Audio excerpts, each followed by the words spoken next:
All right, we are live. Woohoo. So we got Natural State Fishing. Those guys are always in support. Nate, Of course. do you know Nate? I think I know him. Oh my God! Imagine if we had to listen to that feedback the entire time. Yeah, no, we'll mute that. We'll wait just a few minutes, maybe three minutes, and then we'll get actually started. Okay. All right. A couple people get signed in. I might go ahead and share this. You ready to go get our teeth kicked in Eufaula? I am not going. You're not going? No, I'm not. I actually didn't qualify, I don't think, but I didn't fish. They had a tournament. They love to have June tournaments for some reason, and that's when I take my family vacations. So I didn't fish the Dardanelle tournament, and so with that, so I think I was 59th in the points after all that. So Yeah. But I wasn't going to go even if I did qualify because I guess we're live now, so I can tell you the story, right? So yeah, go I've ahead. got Please. Yeah, I've got a son that's 15, and he's a sophomore on the high school football team. He plays, he's already getting action and everything. And I'm just not going to miss any of his games the next 3 years. You know, I don't want to be in Oklahoma on a Friday night when he's playing football. I'm just, can't do it. Yeah, that's I'm not. I knew I wasn't going the whole year, so right. I've never not qualified for a to go to. I'll just put it that way. So, yeah. You figured you just go out and win one just because, if you're gonna win one, you might as well win the Super. Well, he won the regional back in 2006, wasn't it? Yep. Yeah. Fishing BFLs. The funny, I can tell y'all so many stories. We could be on here for hours. But when I first started, I grew up fishing. I fished my whole life since the time, when I was 16, I was pulling my dad's fishing ski to the lake to fish a tournament. I'm 53 now, so you can do the math. But me and my buddy Scott Boatwright's my normal team partner, and we started fishing out of an aluminum boat. Back then we were fishing like Dumas and Pine Bluff and Tar Camp and just wherever. But I finally got my first good bass boat about 2003 that was worthy of fishing out of. So I was going to fish the BFLs, and my partner raised 10 kinds of heck because he's like, "Oh, you go ashore by your spots," and yeah. And so he went on and on. Finally, he decided to go as my co-angler. Sign up. Well, we both did pretty good that first year. He gets a check in every tournament. He wins Angler of the Year on the co-angler side. And we go to the regionals on the Red River, the first regional I went to. I did okay. I needed a few more fish. I didn't make the whatever. My partner, Scott, he was fishing on the co-angler side. Well, he made the top 6 cut to the final day. He makes almost wins the regional on the co-angler side. He finished second. Goes to the so that qualified him to go to the All-American, and they announced at the regional the All-American was on Lake Hamilton. Oh, he was on the co-angler side from Arkansas in the All-American, and it was in like the middle of April. Of course, they're just eating the crud of a floating worm, He rigged up all these worms, had them ready to go, chartreused up, weighted them, and all that. This is before Senkos and all that got real popular. He ends up winning the dang All-American on Lake Hamilton, won like $60,000. Wow. And on the co-angler side, after screaming and hollering, I was going to show everybody our spots, So pretty good for him. And then 3 years later, I won a regional on Lake Wright Patman in Texas, and so that was pretty cool. Yeah, it was the first time I'd ever been to the lake. That's where regionals is next year. Yeah, I know that. That sounds good. Drive from Texarkana back to Sheridan to see a football game, so I'm probably.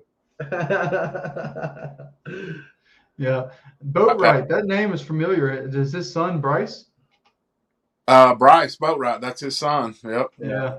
He won one this year too. He won at Hamilton. At Hamilton. Yeah. Well, hey, Bryce finished in the, what was he? He was in the top 10. He was leading the first day at Hamilton, the one I won, and I've never seen Bryce. I didn't know where he's fishing or anything. He didn't ask me for nothing. He didn't ask for. Bryce is a good fisherman now, so yeah. In that Hamilton tournament, he found a couple big ones on beds, went right and caught them right off the bat. He had a 5-something pounder right off the bat. And Wow. dude's got it. He can fish. So didn't hurt. He had some good training coming up. So, but right, doing it himself now. Is there any way is that what you're trying to do to remove that little echo? Yeah, what it is it's hearing our voice and it's keeping it. Yeah, it's trying to keep it from. Just bear with us a second, guys. All right, let's try talking at the same time. See if we can hear each other. Say something, Jamey, while I'm talking. I'm just gonna keep talking. That way we can see if we can hear you. All right. Yeah, I'm talking to you. That was a lot better. Okay, cool. Better, yeah. Okay. Yeah, it was. Yeah, you're good. Yeah, it was cutting out. It would, I guess, pick up the slightest bit of sound from us talking to you, and it would cancel out the echo. There's not an echo, but that's what it would do, and it would make it to where the first second of whatever you were saying next was just silent. Yeah. So. Okay. Yeah, I think we're a whole lot better. We're a lot better now. That's a lot better. Hey, professionals. Well. So, heck yeah, NSL. Question for me, or is anybody asking questions? Or? Oh yeah, we got some questions coming up. We're just looking at the Natural State.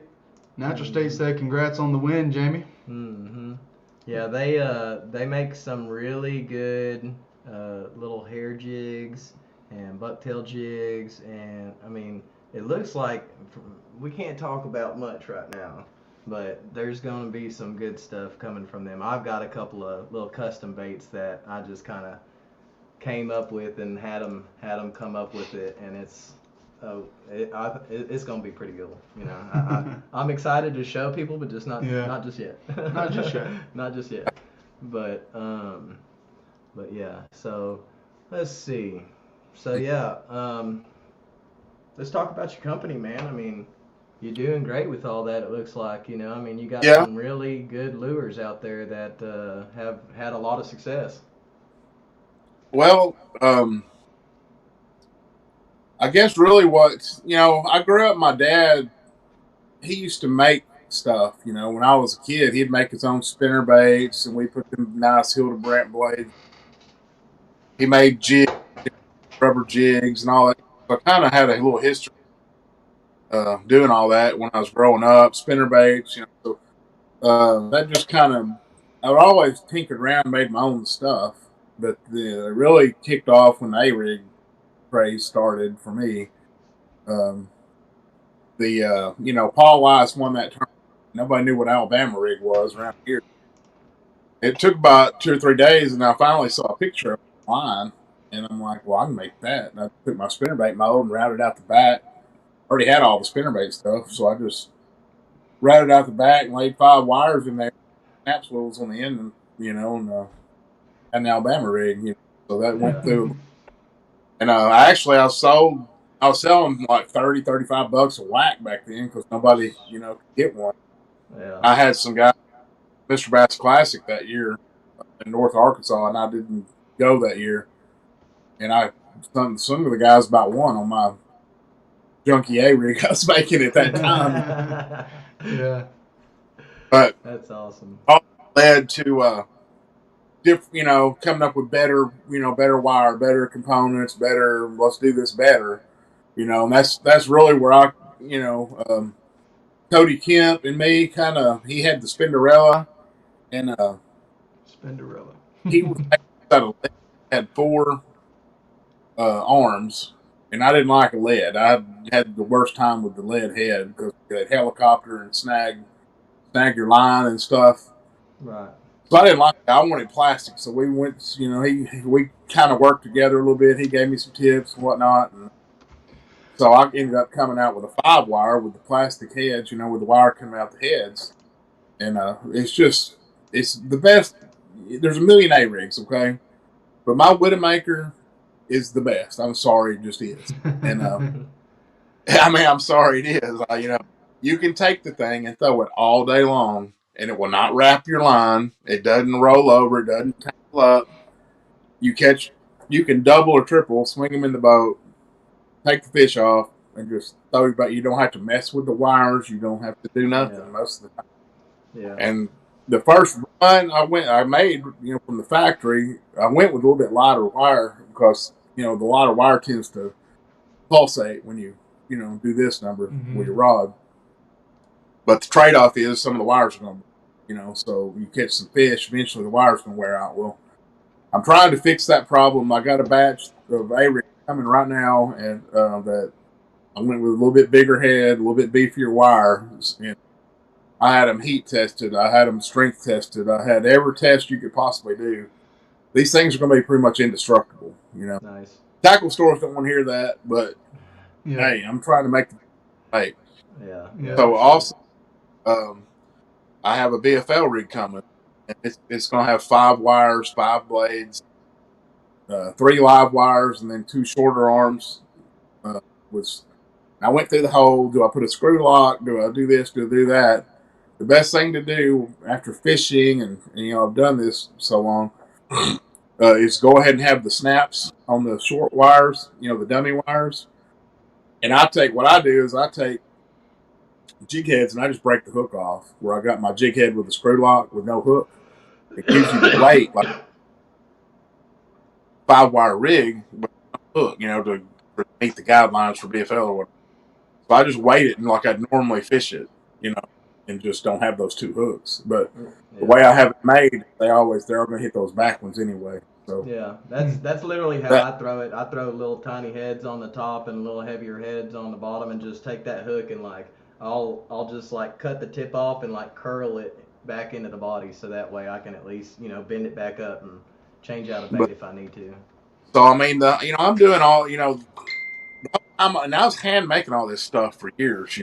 I'm like, I'm old. I can't keep my knuckles and my fingers and arthritis and all. I can't keep doing this by hand. So that's when I got in, started getting stuff mass produced, and I saved my pennies along the way, won a few things here and there, and I've done everything out of pocket. I haven't borrowed a dime to do any of this. So nice. Putting the money I make back into my company, trying to grow it from the ground up, and so I feel like I got some pretty good products, but it's also, we've got this dilemma with the live scope everything right now, so a lot of the falling off, with buzz baits and worms and typical stuff that you sometimes. So that'll peter out eventually, but I feel like I've got some pretty good baits out there. Tournament winning. There's been a lot of money won on some of this stuff. Yeah, and not everybody talks about it. There's a lot of guys that buy it and fish with it, but they don't want to talk about it. Oh yeah, for sure. Yeah, part of that's probably because they're so good. Yeah. It's a secret at this point. I fished with one of the Widowmakers. Yeah. And I really, really like it. I got it snagged up in something, and I just got frustrated as crap and just went to yanking on it and just. Right. And by the time I pulled it out, I was just like, oh my goodness. and I really don't think I threw a jig a lot after that. I don't know what it was, but I just stopped throwing a rig around. Yeah. And honestly, live scope, I hardly ever get hung up with an A-rig. See it out there. Yeah. Mm-hmm. I mean, co-anglers in the backs, they don't have that. But as far as a boater, I mean, if you're getting hung when you got live scope, I mean, you're not doing something right. You're not paying attention, yeah. Yeah, I think I'm going to play around with a rig that's, like Texposed hooks or whatever, just to where it's weedless hooks and everything. Yeah, I've done. I mean, it works. Sometimes it's necessary to have weighted swim bait hooks where you can Texas rig it and stuff. Well, I feel like for a co-angler, it's more practical. Yeah, for sure. Be able to, it's still snaggy because it's a thing like this, and you're coming through brush and timber, so it's still gonna even Texas-posed or Texas rigged hooks, you're gonna every once in a while snag, but it's a lot. Sure. Lot better. Yeah. Lot better. All right. So guys, tonight we're going to do a giveaway that is sponsored by Black's Custom Lures by Jamey Black himself. Yep. He decided that I told him I was going to actually get some of his products and do it for the giveaway since we had him coming on, and he decided he was going to be a stand-up guy and pick some stuff out for you guys. So Jamey, why don't you go ahead and show? Do you have it with you right now, or do you want to just talk about it? Yeah, I've got some of it sitting here. Okay. I'll throw in a couple of my new buzz baits. This one's called the I don't know if here, let me get that Toad Toter Double. This one has the one that's like my old Toad Toter, the original one, but it's got a skirt. It's got a skirt collar, and it's got the screw lock that comes behind the skirt collar. There's a screw lock. So if you want to fish a frog, you can pull the skirt off and screw lock your frog on. Nice. If you want a trailer behind your skirt, it'll screw lock on there behind the skirt, or you can just, a lot of guys just throw it out of the pack. But it's got two blades. The first fish I ever caught on this prototype made for myself was on bull shoals and weighed 5 pounds. Nice. Wow. So I was like, "Yep, it's going to work." The two blades sit there and clack off each other. It's already making noise. Yeah. And then it spins around that brass bead like I've got on my original toter. So it's like it makes a crazy amount of noise. Yeah. Mm-hmm. I need two of them. When you're fishing it, you can like speed it up real fast, and it makes this weird sound, kind of a shad scattering type sound to me. Love it. Yeah. Nice. Love it. And then, there's always guys that like the head clacker stuff. Well, my goal, anybody can make a buzzbait, regular old buzzbait. I could have that. I do have one version that's just a regular buzzbait for a frog, but my goal is to be different. Everything I make, I want it to be a little different than what's already out there. So that's why I don't get into just jigs or spinner baits or because there's 500 gajillion of them out there. So this one here, this is my other one called the doing this backwards. Yeah, there you go. Hey. The Brain Buster. It's a head clacker, okay, but in the head there's a brass ball. There was one a long time ago made by Action Innovations. People buy them for hundreds of bucks on eBay and stuff, but that one also is weaker. Yeah. But this one, instead of what's different is the sound. On a regular clacker, it's clacking off lead. So eventually it's going to wear the paint off, and it's just hitting the lead. Those work. That's fine. This is a different tone. That's what gets fish around here. Our fishing sucks here in Arkansas. So you want to throw something that they haven't heard. So when they hear a different tone, a different knock, a different sound, you've got a better chance of catching that fish. So this one, it's got skirt, it's got the collar behind the skirt. Same deal. Pull it off. You want a frog or whatever. So those are my two new ones. And when I run out of my old original toe toters, I'm gonna have those made the same way with the skirt and the different blade colors. Both those buzzbaits there come in shad with silver. They come black and a black yellow skirt with a gold blade. So those, I have 3 different color options on those, and then that's what I'm going to do on my old style toter whenever I need to sell the rest of what I got. And then you can, if you want a special blade color, you can go on my website and I'll build them by hand for you. I've got gold and black and white blades. So if you want a buzzbait with the colored blades on my old style, I can do that. And I just got to do it by hand. Awesome. What's that website? Is it just blackscustomlures.com? Yeah. .com. We're talking about my giveaway, so I'll those in there and I'll throw an A.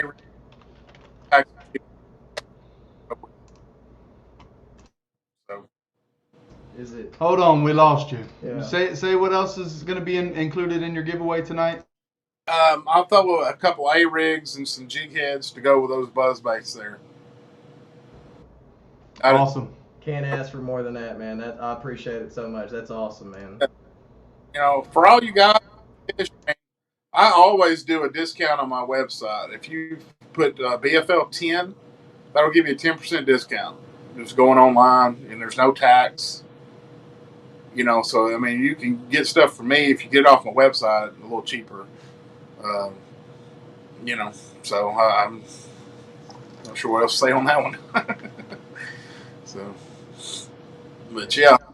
Yeah, we're having to toggle back and forth, muting ourselves, and because I don't know if this microphone is getting super sensitive or what it is, but I apologize, but that's what we got going on over here. So if it looks like we're just nodding a lot, we're trying to we're trying to make the most of it tonight, and we want them to hear you more than they hear us, because sure. I'll tell you, just so far we haven't even really dove into anything, but it's like sitting in a master class hearing you explain all this stuff. Like it's really right. Yeah, we feel a little out of our league right now, Mr. Jamey. So we appreciate you being here, and we want our audience to see and hear you. They see our ugly mugs all the time. So yeah, for whatever reason, it's like whenever you go to talk, there's some type of interference that's coming in on the audio, and for again whatever reason, whenever we click mute on our end, it's allowing everybody to be able to hear you properly, but we can't talk. So again, if we do just kind of sit here and nod and just give us just a second, and we'll get back to it. Yeah. Do we sound like we're cutting up at all to you? Not to me. It sounds fine through my phone here. So. Okay, good. That's probably what it sounds like to YouTube. So that's what that's what we're going for. So cool deal. All right. So man, do you want to talk about? We mentioned it a little bit at the beginning. Do you want to talk any at all about what you caught them on this weekend, or at least the maybe not the specifics, but some of the more general terms that we can look at? I don't want you to give away too much. No, I mean, I can tell you everything but what my co-angler was throwing the second day. So, but anyway, so basically, the only time I really get to practice anymore is on the weekend. So I went over there like 2 or 3 weeks in a row on the weekend, and I've caught them pretty good. But I was live scoping them, and I'd found schooling fish, and I found one pod of schooling fish that had 3 and 4 pounders, like good ones, you know. And so that's the ones I started on. And then there's a few other really good fishermen that found them too, and they didn't really start breaking until like 9 o'clock. So I ran over there and I sit there till 9, and a little after that they start breaking. And anyway, both days it was, it's hard. Not that you want to keep your co-anglers off breaking fish, but it's hard to keep them off breaking fish. So the first day, my co-angler, he was a really good fisherman. He had limit, and I had 2 or 3 little ones, and it was like 11 o'clock. I was struggling, and I made a change, went to a different area, and pulled up on a spot. I was going to throw a drop shot, and they come up schooling all around me. So I ended up finishing my limit, caught a couple on a drop shot, and that I knew I had enough to make the second day. And so I was like, well, I'm going to go back shallow and try and catch a kicker. And I went up shallow and threw my buzz bait and threw a frog and a horny toad. And I ended up, there was a matted patch of grass there, and I threw that frog up in there, and I caught a 3/8. And that's what got me to fish. Well, I mean, I would have fished, but that really boosted up to where I was in the top 5 on Saturday. Sunday rolls around. I think I'm in 5th, and I draw out Leland Nixon, who's an excellent fisherman. He's been a boater forever, and I guess his family obligations, he had decided to fish co-angler this year. So it was like a boater draw, and we fished my first spot for a while that morning until about 9:30, 10, and they didn't fire. So we ran to the spot Caught them the first day and just kind of buckled down there the rest of the day. And about 12:30, 1 o'clock, the big ones started firing. And you just had to be there when they. If you weren't there, you just missed it because there was other good fishermen, real good fishermen that were fishing the same area, but they weren't there when the big ones fired. And they come up and we caught. He had a limit, and then after he had a limit, then I slowly started working on mine, and I ended up catching 5 keepers before it was time to quit. And they really shut off about 2 o'clock. Never caught nothing after that, and then had to go to weigh in like 2:45. But it was a struggle. I mean, mainly through. I was going into the tournament catching them, using live scope and just targeting them with like minnow style baits, and then I didn't catch anything in the tournament on that, and I ended up catching them. I was throwing a clear Zara Spook Junior and a Sammy, like a 85 Sammy. And so that's the top waters I use, and then my one big one came on a Spro Frog, and that red brownish looking color. I don't know what it's called, but other than that, that's really about it. So.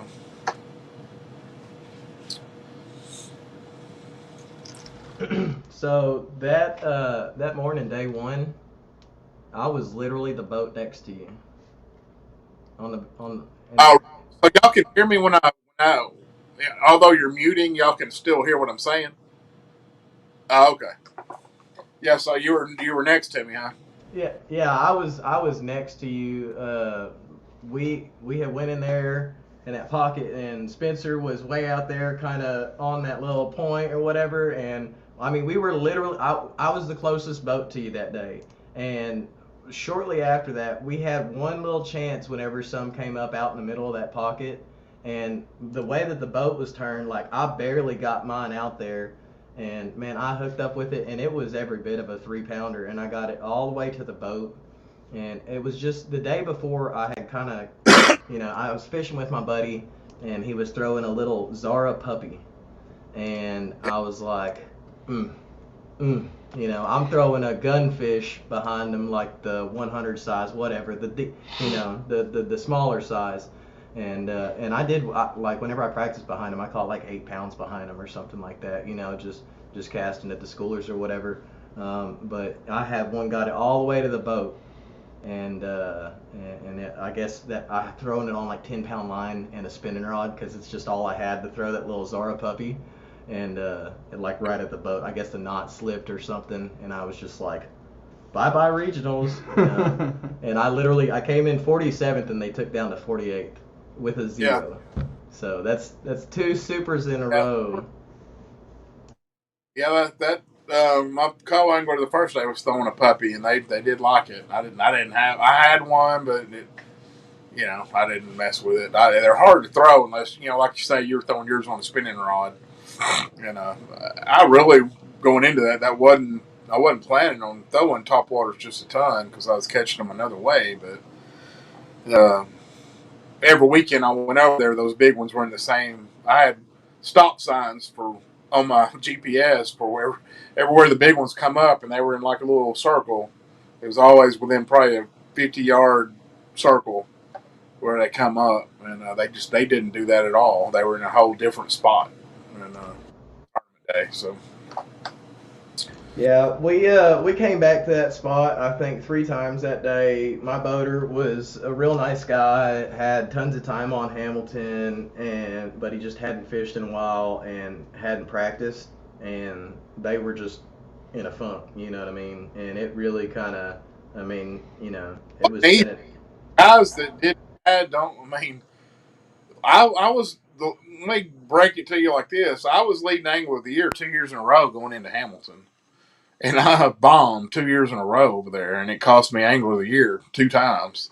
And I was bound and determined I was not going to repeat that, on this tournament. So, although I didn't get an Angler of the Year, which hopefully before I quit, I'll be able to do, I did get a little redemption on those sorry suckers over there this time. So, nice.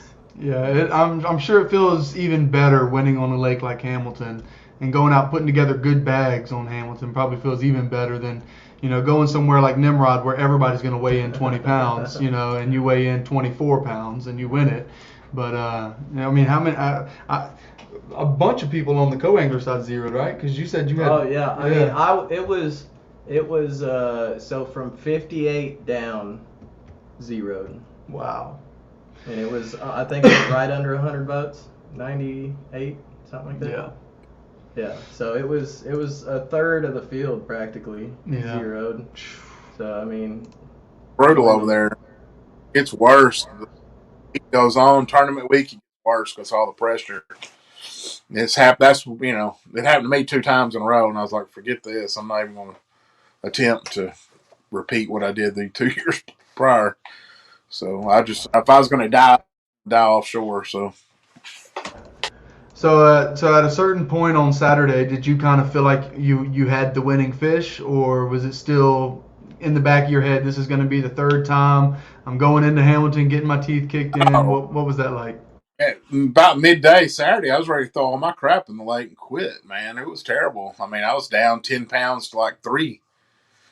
And then Leland had me down 11-something pounds to 0 pounds. I mean, I had no weight in the boat Sunday until like noon, 12:30. And caught them all just about an hour. Yeah, I'm sure it's interesting. You said that was the only 5 that you caught? Was the 5 that won it? Sunday, yeah. Wow. Saturday, I did lose like a 3 or 4 pounder Saturday. Hurt. Probably been lost that one, but yeah, I'm like you said about the having trying to keep your co-angler off of what you at the time were thinking if I could catch these fish we'd be doing pretty well for ourselves. Trying to keep the guy off the back of the boat, it's hard. I mean, when you're working a bank line and you're picking up a couple, that's one thing, and he's fishing behind you. I mean, it's fair game at that point. But when you locate the schools and go to the schools to fish and he's catching all the fish, it's like, oh my God, what are you doing?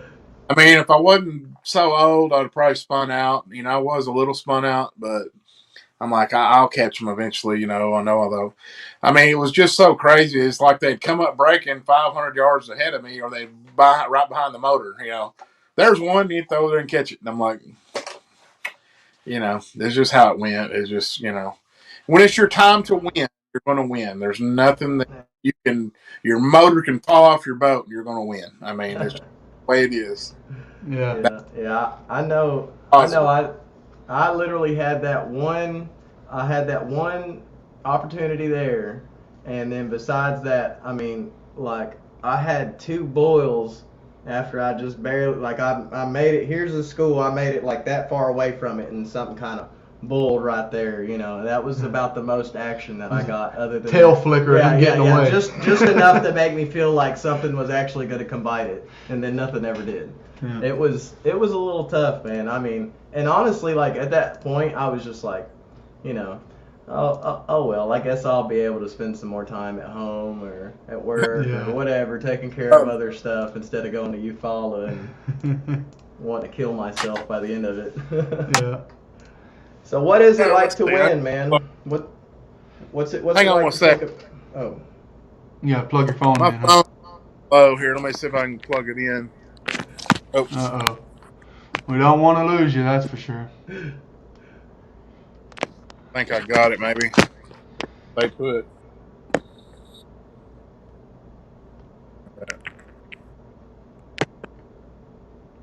Okay, let's see if that'll work a little bit, maybe. So what's it like to win one of these BFLs, man? I mean, against all these local hammers on a lake that's always had your number. Well, I've won a lot of other stuff, just not BFLs. I've won 3 Mr. Bass, won 3 Trader Bills. We were Angler of the Year in Trader Bills in 2022. I've got, oh Lord,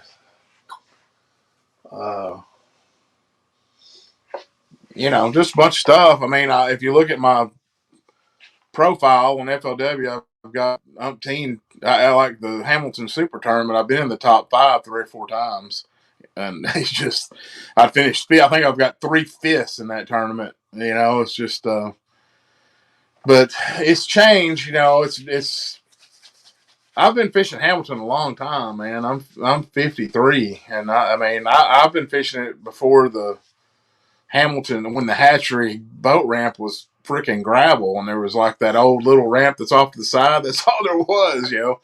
They cleared all those trees off and pushed them over there out in the water by the courtesy dock. You know, I'm that old, so I mean, I love Hamilton. You know, it's a good lake. There's big ones in it, you know, too. I mean, if you can uh, catch them, you know. It feels hard to answer the question. It feels really, really good. I mean, because I'm getting older, and my time's doing this, you know, and other people's are doing this, so it's hard to beat, you know, some of these guys. You know, I can name names, but you probably know who the best are around here. So uh, it's the younger crew, man. It's hard to get older. I don't have a lot of time off. I mean, that's my main thing. Is I wish I could take 3 or 4 days off to practice for a tournament, but I have an insurance business, and like the last month I've been working by myself. I ain't even had any office help because my help quit, or she had health issues, so she couldn't come to work. So I mean, you know, I just got to go when I can go. But feels really good. You know, I think I got a little gas left in the tank, so we'll see what we can do. You know, you start and you get my age, your bones and your knees start getting achy. Like I'm dealing with a issue in my neck that makes my back hurt, my shoulders hurt, and just, I mean, crazy stuff, you know. But Yeah, and contrary to what some people think, you know, fishing is a full body contact yeah, sport. I mean, you go out there and throw one of them A rigs around for, you know, a few hours, throw a trap around for a few hours, one of those, you know, moving baits. I mean, it wears on you, man. I mean, even us, I mean, we get to the point that I lay out on the back deck and pop my back and do all of that. I mean, it's rough. I can only imagine. The yeah. older I get, it's going to get worse.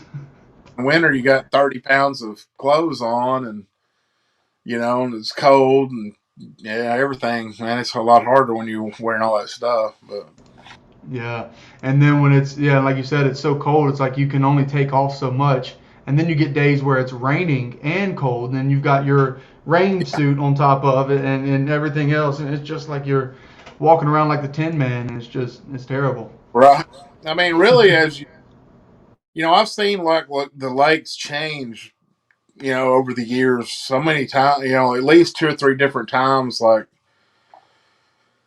with the grass, you know, grass, no grass, grass. You know, I mean, you know, it just like Washita and DeGray. You know, like DeGray went from having beautiful coontail to, or whatever it was, Eladia, I think is what they call it, to no grass. You know, I mean, so when that happens, you got to relearn everything you were doing. I mean, everything changes. You know, I was just getting really, really good at like cranking a deep little in and a trap and all that stuff.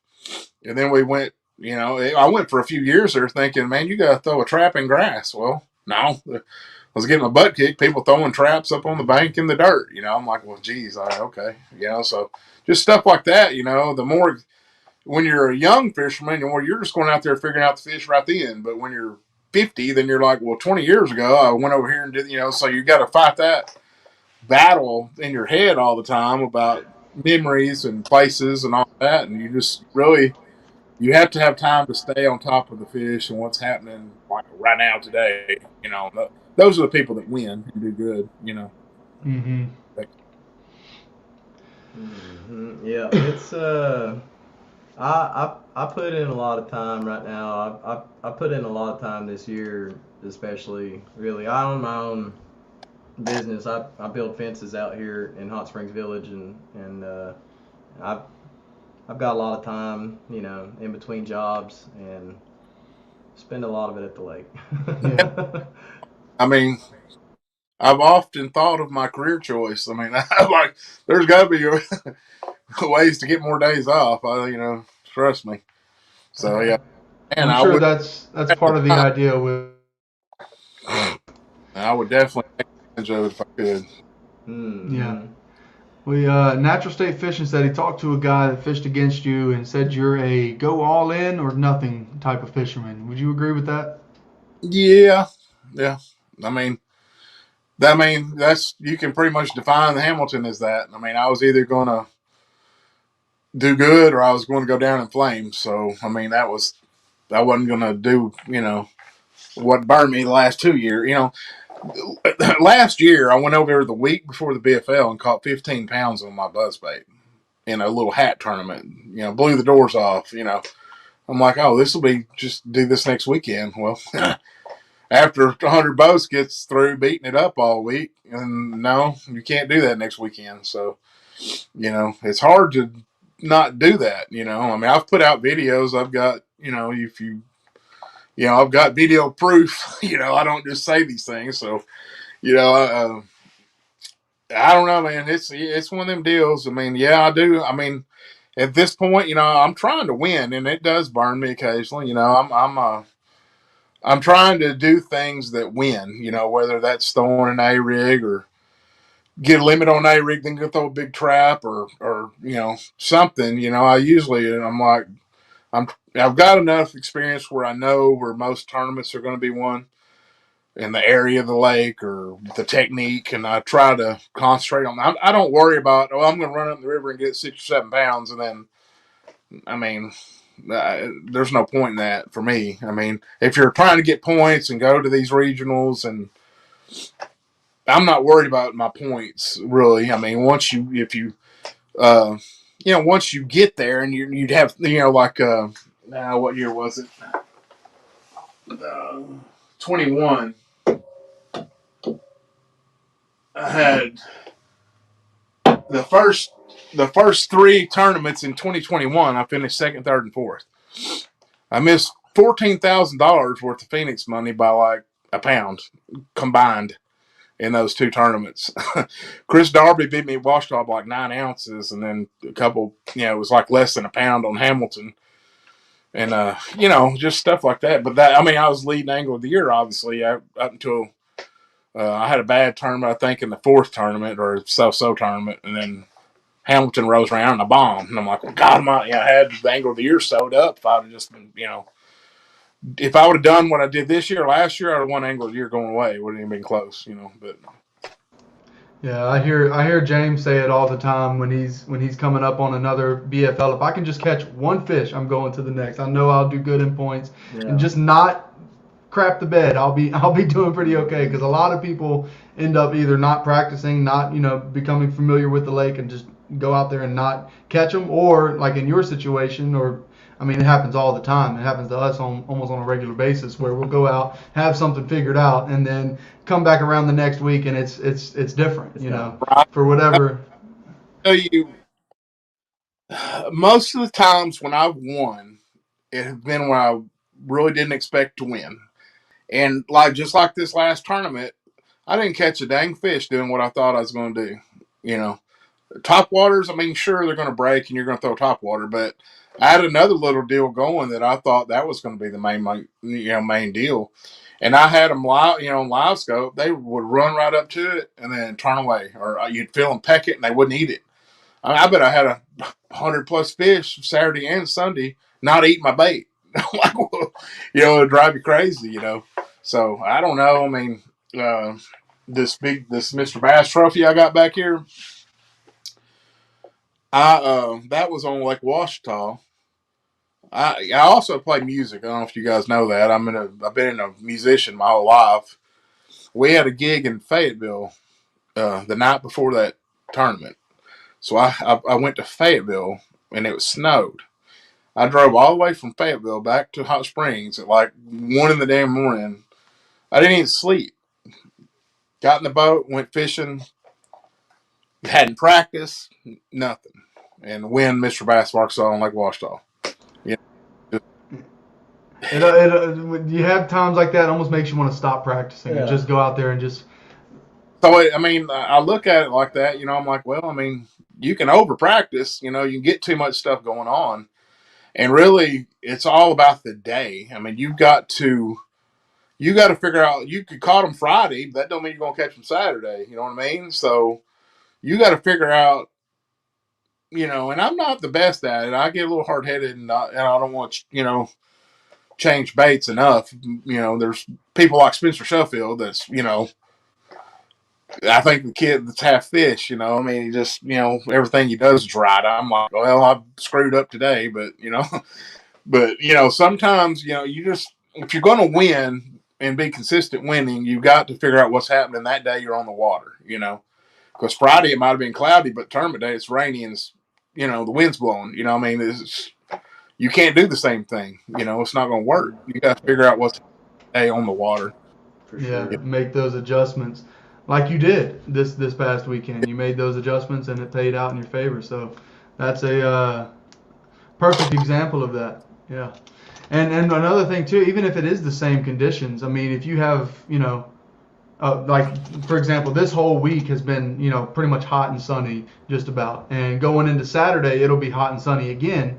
But it's hot and sunny after 6 days of it being hot and sunny. Yeah. So, water temps have been constantly increasing where a couple weeks ago they were decreasing because of that cold spell that we had. And even in the same, conditions on paper, day to day, everything, things can change. Right. We got Jarrett Gamerdinger. Oh, yeah. What's up, buddy? Yeah. What's going on, man? What's up, man? I went to school with him. Oh, yeah? Yeah, he's in the same grade. We grew up together. That's awesome that he's on here. What's up, Jarrett? Thanks for checking in, man. Well, I just paid my money to fit the Bass Classic on DeGray, or not DeGray, I'm sorry, but Lake Dardanelle.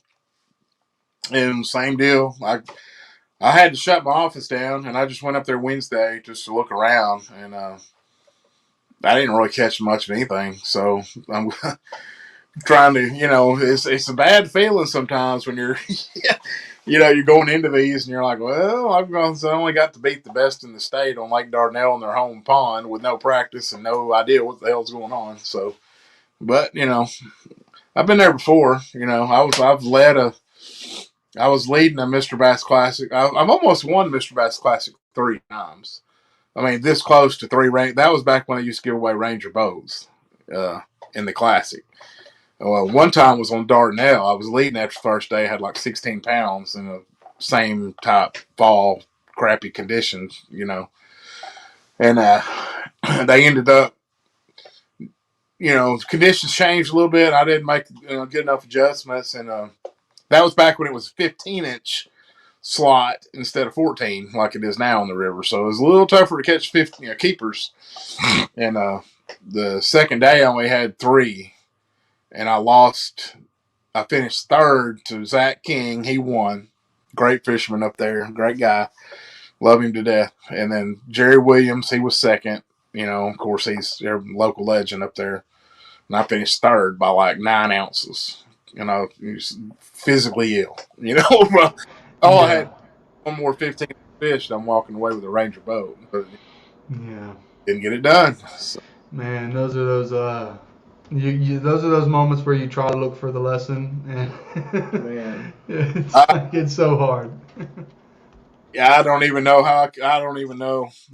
Those 2 guys, you can't. I mean, they know every stick in the whole lake. It's like, what are you going to do against those 2? I mean, I had a spot that was really good the first day, and they dropped the water or something, and it just changed everything, and they weren't there. They didn't want to bite the second day for me, and I didn't have a whole bunch, a bunch of stuff to run to and do. So, but that's the way it was. All right, let's jump into this question right here. What's one thing you'd like to see changed about the BFL, and what's one thing that you really like that's the way that it is? Oh. I don't really have a lot of complaints about the BFL. I mean, it's pretty good ran tournament, great tournament director. Steve Sizemore's great tournament director here. I don't have a lot of anything to say about the, I mean, of course we all want better paybacks and all that, but I mean, I don't know how we get there with that organization. I mean, I'm sure they got people to pay and they got expenses, all that. So, but now I don't know. I mean, that's a good question. I mean, I don't know that I'd change a lot at all, really, with theirs. I don't know. Do y'all have to pay to go to the regional? Yes. Okay. Yes. See, too, I think it was when a lot of the ones I used to go to, it was they'd invite 30 people. You had to make the top 30, and I think it was free. You didn't. It was entry fee, a free entry tournament. And then they would cut it to 6 people on the final day, and if you made the final day, you made the All American. Like the tournament I won on Patman, they only took 6 to the final day. There wasn't like 12 or 15 or 20 fishing the final day. It was those 6, and I like that. But I don't know. I mean, I wouldn't wish being a tournament director on my worst enemy in this state. I just wouldn't. I mean, I've seen it all at this point in my life. I mean, nobody's happy about anything. It's unreal. But yeah, I really like the way that it is. I think that they've got a lot of things set up pretty good. I think they just actually started charging for the wild card too. Yeah. I think they just started that this year. I know last year I had to pay for the regionals for sure. So I know that they've been doing that for 2 years. The regional I won, they used to give away a Chevy truck and a Ranger boat, and I won a truck and a boat. So that would be cool if they could throw a truck in there too. But yeah, something to pull the boat around with. Yeah. So, but there's other terms. I mean, like my favorite team trail, which is just set the bar here in Arkansas, is Trader Bill's. The payback's incredible. Super well ran. They have 3 tournaments in the spring, and it's like over by May. Typically. I mean, so your season starts and it's over, and then you got the rest of the summer. Which when it gets at my age, I'm through kind of fishing in the hot weather. I don't like. I used to be a river rat and fish all summer long and put out logs and brush and do all that stuff. And I just I'm not interested in doing all that anymore. But I like to go tubing and hang out with the family in the summer on the other boat, and so I like that. I like having it over early, but I don't like June and July and August. I'd rather either have it over early or I do like having the classics in the fall, because I grew up fishing. I've never hunted in my life. I don't hunt. I fish in the fall. I mean, that's what I do. I mean, I never stop fishing, so I spend all winter at Washita and Hamilton and all these other, when everybody else is out deer hunting and whatever hunting they're doing, I'm at the lake marking brush and fishing. I can keep a secret. Yeah. So, yeah. You can pass out probably. So. Yeah, it gets a little hot for us too. The little tournaments we fish, they'll call an early call in sometime, early weigh in sometimes. I think the earliest is like 2:00. Did we do 1:00 one time? I think one time we did 1:00. Yeah, one time. Actually, I think it was Blue Mountain that we did at 1:00 because I remember leaving at like 12:30. We left our spot, and that even then, I mean, it's hot. And then you're weighing in at the hottest point. It was hot today. It was really hot. I mean, it only got up to like 95, but I tell you, man, I mean, I work in it. I build fences in it. So I know nobody wants to hear you complaining about how hot it is. Yeah. So if I'm saying it's hot, it's pretty freaking hot. Yeah. As far as complaints, I mean, I don't really have complaints with I fish the big stuff. I'm not going to go fish Johnny whatever Sunset or Bass Club, that has 10 boats to win.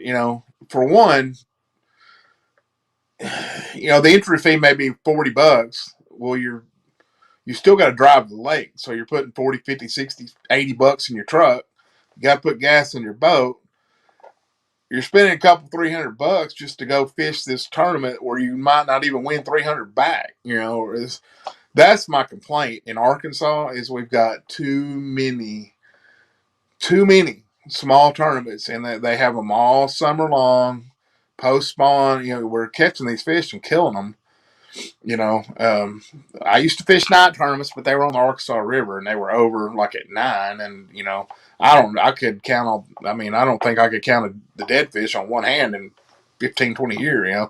We never killed fish really doing that, but some of these lake tournaments, I mean, it seems like they're pretty high mortality rate, and I wish some of these guys would, if you're winning money, if you start out and you're dominating your bass club, then step up, go to the BFL. I mean, go stop fishing that and go up, and there's more money and you're going to win more money. If you're winning your local stuff, then you're good enough to compete at Mr. Bass or BFL or any of that other stuff. So just do it. And I think we have too many tournaments and just too much of that going on.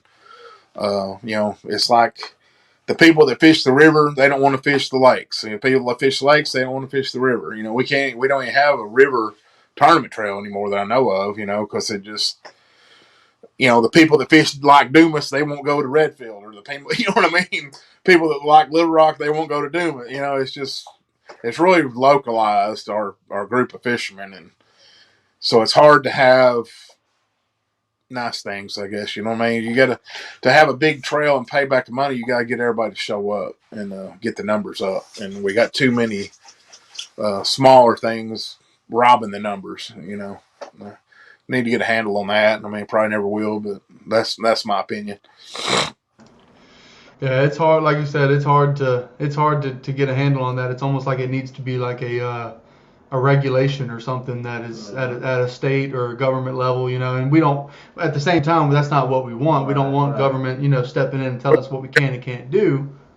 But less government, I'm sure, I'm all for that. I don't know how to handle it other than just people. I think the thing with clubs, man, is it's especially, like in the club we fish against some hammers, and there's all of us, we're just going out there to have fun. We have competition, we win a little bit of money. But I mean, like, for me, that was kind of like my first step. I wasn't raised up doing all this. So it was kind of like a good. So, I mean, I feel like clubs are definitely necessary or else you're just going to kind of possibly lose, the chances of a guy going and fishing a tournament on Saturday with 10 or 20 boats compared to spending several $100s and going to fishing a BFL or Mr. Bass or whatever else. I think it's more practical just from the weekender standpoint of fishing. And I think that's kind of just where the overpopulation of it is. It's kind of a harmless. I wouldn't say harmless. It's kind of like an indirect happening of a harmless action. It's just guys trying to get together, go fishing, but now it's just you've got people that just don't care about fish care or tournament directors that aren't, pushing the issue of it, so. Well, maybe, that's a valid point. You've got to start somewhere, and it's fun to fish tournaments. That's the way I came up. I get all that. I mean, maybe instead of, like at Lake DeGray, if we got a Tuesday nighter and a Thursday nighter and a Friday nighter, I mean, why don't we have one nighter? Let's combine those three clubs to one, and one good tournament. Let's put aside whatever social differences we may have, and let's just get our money. Yeah, let's put all of our money in the same pot, and let's pay out the top 5, top 6 places instead of just the top 2 or 3. And doing a bunch of micro tournaments and kind of combine them and make some better ones. With that.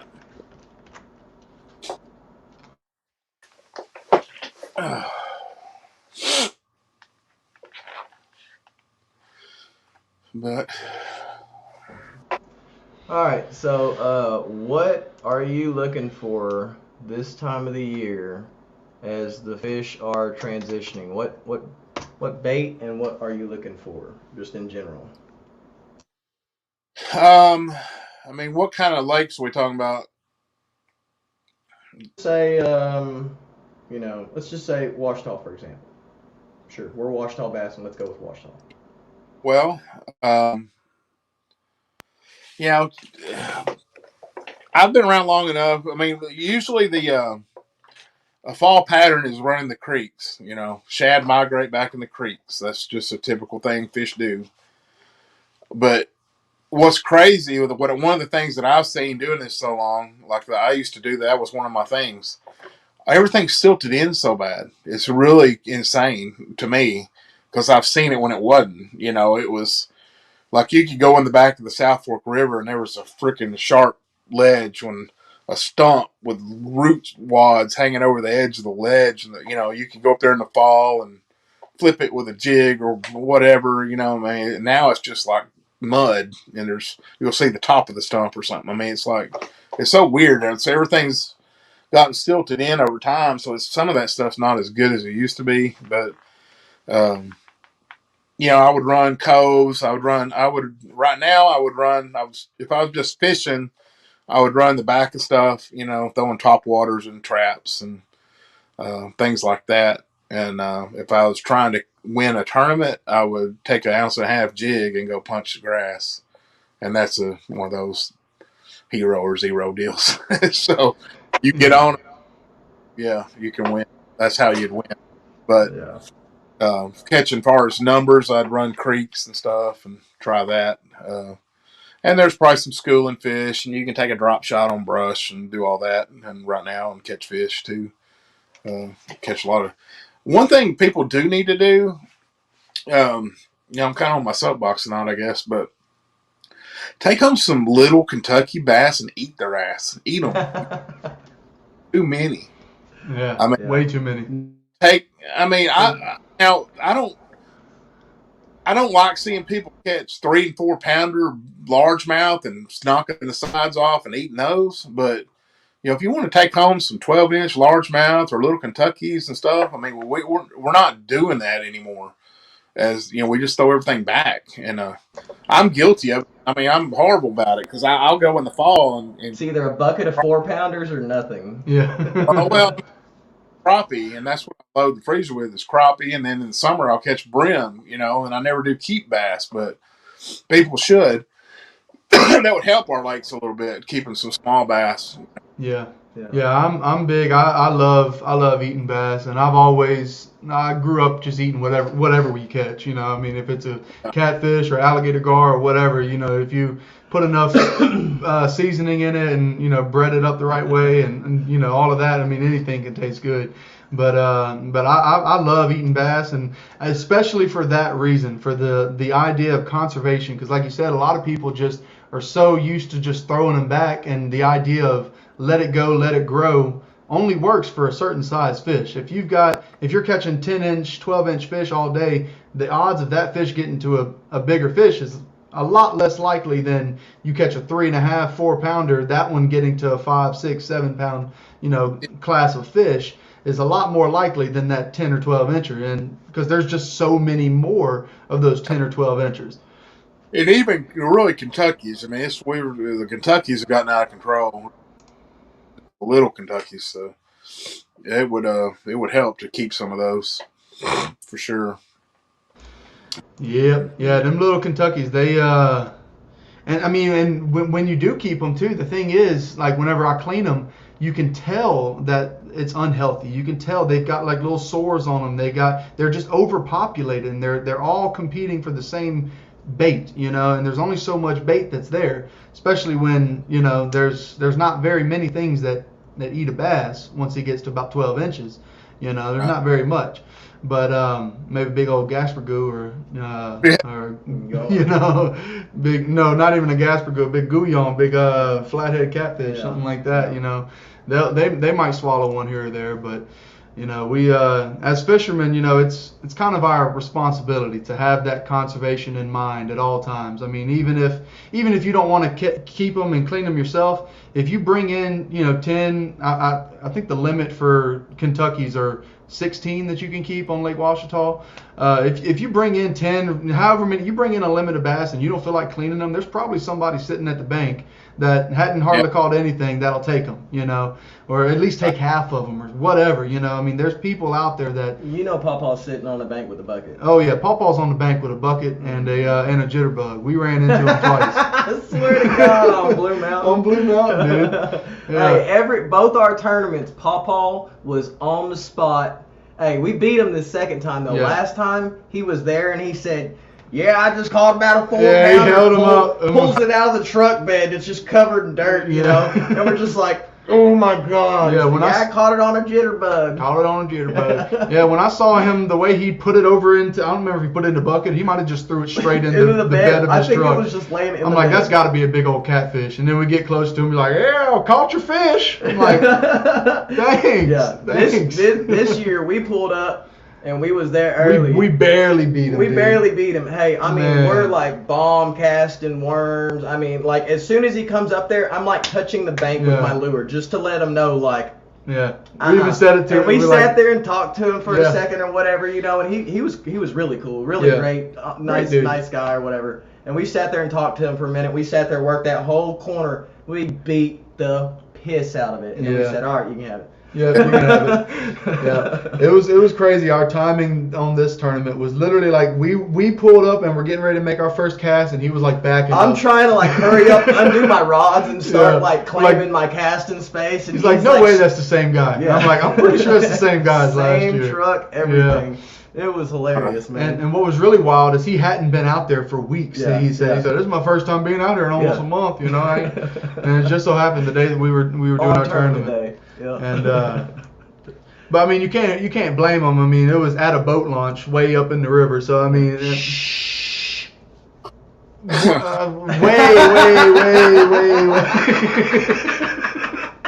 we gotta edit that out. We can't do it. It's live.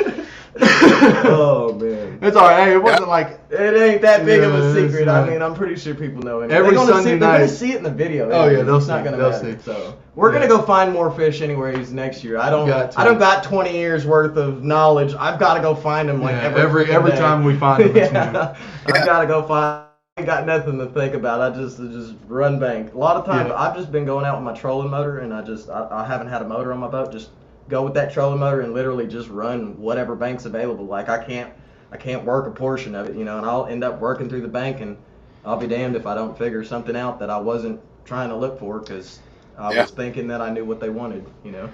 All right, we're having too much fun here. We're over an hour. And we've got a couple more questions to get through, and we got a giveaway to get through tonight. So let's run through these last ones. What's your favorite lake? What's your favorite lake in Arkansas, or just in general? Oh Lord, that's tough. I'm gonna say probably Hamilton because it's about 45 minutes from my house, you know. And probably Washita second, and I really like going to Greer's Ferry because I like catching smallmouth. That's probably my third. Don't call me, matter of fact. Don't call me when you go fishing, because if you go to the dirty lakes, no, I'm just playing. I've really actually started to enjoy the clear water fishing. You know, I mean, just even like whenever you hook into one and you actually like get to watch the fish underneath the water compared to only being able to see this far down. Yeah. It's definitely, you know, it's been fun trying to learn the more clear water like on Washita and on Hamilton. Hamilton, you know, I figured out a couple of things whenever I was out there by myself, you know, but I mean, it was definitely a whole nother experience out there though. Yeah. It was definitely a whole nother experience. Okay. Well. All right. About wrap it up, man. Yeah, I guess actually that was the last question that we had. I thought we had one more, but I must have been looking at it sideways. So we're heading out to Nimrod tonight for we got practice in the morning and then the 2-day classic after that. So we're chomping at the bit to set on them. Good luck. Yeah, well, thank you, sir, and thanks for coming out. Again, guys. This is Mr. Jamey Black, the winner of the 2023 Super here on Lake Hamilton for the Arkie division of the BFL. He's also tonight's sponsor for the giveaway. He's going to be giving away a couple buzz baits, one of his new ones, and then you said one of your older styles, right? And 2 Alabama rigs. I got 2 new ones. I was going to do that one, Alabama rig, and then yeah. You're getting the juice. You're definitely not going to want to miss out on your chance to win tonight's giveaway. Sure. So I guess we'll do it just like we did last time. Yeah, I mean, we can go ahead and sign out with Jamey, and then I can get with him for the information, and that way we can let people guess. And we'll just. So, hey, Jamey, thank you so much, man. I appreciate it. You know, I could tell from the moment whenever I shot you that message that this was going to be a good one, man. And I appreciate you being open and talking with us for sure. Yeah, like I said, at certain points there, it felt like sitting in a master class. It felt like we should be paying for this. So thank you, sir, for getting on here. I love fishing, love talking about it. So anytime you guys want to have me on. Awesome, man. Well, sounds good, I'm going to have to get some, do you have any hats or anything? I can, working on that. I need to get some swag. I got to do that. Yeah. I need a sun shirt. Right. I'm working on that. Hoping to get somebody. I'm trying to find somebody online that people can just go and order and they ship it. I mean, there's some few places online, but I haven't been able to figure it all out yet. Yeah. Yeah. Well, whenever it drops, I know we'll be picking some up for sure. I love supporting you. See, I've got another local guy here that I'm wearing. Mm-hmm. I love any time that I can support the local community. I mean, we're all kind of in this thing together, and to a certain extent. So it's nice to be able to support in more ways other than just going out and fishing, because you can't always just look at an Alabama rig or a buzzbait and tell what it is. Right. But if I've got it on my hat or on my shirt and it's in the video, man, I love that. So as soon as you get some, man, let us know. We'll be getting some stuff, man. Okay. Sure. All right, thanks again, and we're gonna let you go for the night, man. You have a good one. Good luck. You're fishing this weekend, aren't you? Didn't you say that? Yeah, classic. Yeah, well, good luck. Good luck to you, man. Good luck. Thank you. All right. See ya. All right. Bye. We could have ran that thing for 3 hours. Dude, I almost felt bad. I really do. I hate that we are going camping tonight, honestly, man, because I feel like we could have sat here and talked for a couple of hours. Yeah. I don't know if everybody would have stayed on the live stream, but I sure would have enjoyed it. Yeah, if nothing else, just to sit back and rewatch it after it's done. You got the rules up there? No. All right, guys. You wrote it down. I gotta hit the John. Yeah, I do have the rules here. I'm gonna put the rules up on the board. It's gonna be similar, the same as we've done previous. Looks like people are hopping off, even though we're getting ready to do the giveaway. So your chances are increasing. As each person gets off, your chances are increasing to win tonight's giveaway. By the way, Matt, I'm assuming that's you that's running the comments tonight on Natural State. Man, I want to say I have been thinking about those Ned rig hooks ever since you messaged me about them, and like that was like the main I'm not gonna say the main reason I wanted to come see you on Saturday for the tournament. I was really looking forward to fishing the tournament, especially with my son and stuff, but I had truck issues and then I had boat issues, and I'm gonna be honest, I ended up going fishing, but I went fishing with a buddy, and it was one of those things. I was on his boat, so I didn't have too much of a say so. But man, I am looking forward to getting those Ned rigs in my hand. It's just about time to start really going back to finesse. Did you just say Ned rig? Ned rigs, baby. Okay, James is hurt. Not yet. I don't know if I'm gonna crack out of Not yet, not quite yet. But look, I'm gonna die with an Alabama rig in my hand before I. No. You're gonna die with it.